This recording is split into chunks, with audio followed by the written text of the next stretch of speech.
유명인들의 학교 폭력 논란이 확산되면서 교내 폭력에 대한 경각심도 커지고 있습니다.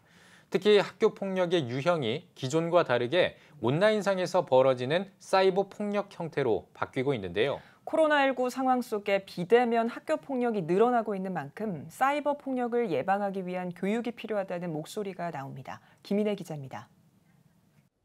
교육부가 지난해 초중고생 357만 명을 대상으로 한 학교폭력 실태조사 결과입니다.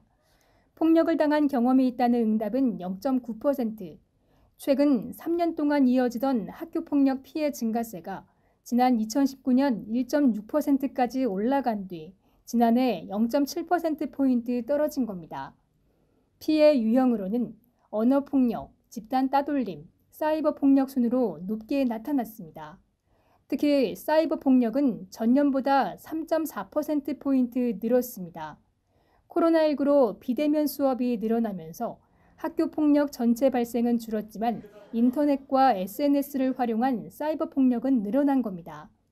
이에 따라 단체 대화방에 초대해 욕설을 퍼붓는 떼카, 대화방에서 한 사람을 의도적으로 무시하는 카톡 유령 등 사이버 폭력을 지칭하는 신조어, 은어도 많이 등장했습니다.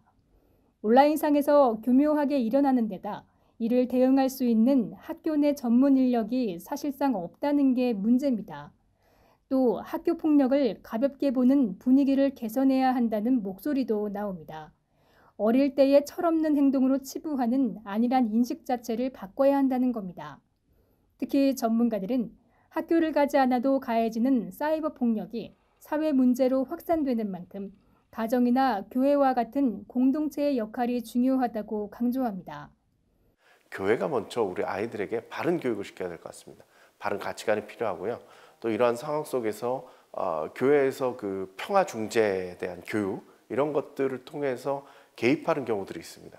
그러니까 학교 위원회 같은데 목사님들이나 아니면 학부모 자격으로 관계자들이 참여하는 경우들이 있는데 이런 것도 전문 인력들을 키워나가는 것도 필요합니다. 실제로 대한예수교장로회 통합총회의 청소년 인성교육 프로그램 등은 좋은 반응을 얻고 있습니다. 예장통합총회가 지난 2013년부터 문화체육관광부의 지원을 받아 시행해온 것으로 학교폭력 등 청소년 문제의 원인을 발견하고 함께 해결 방법을 찾아가는 프로그램입니다.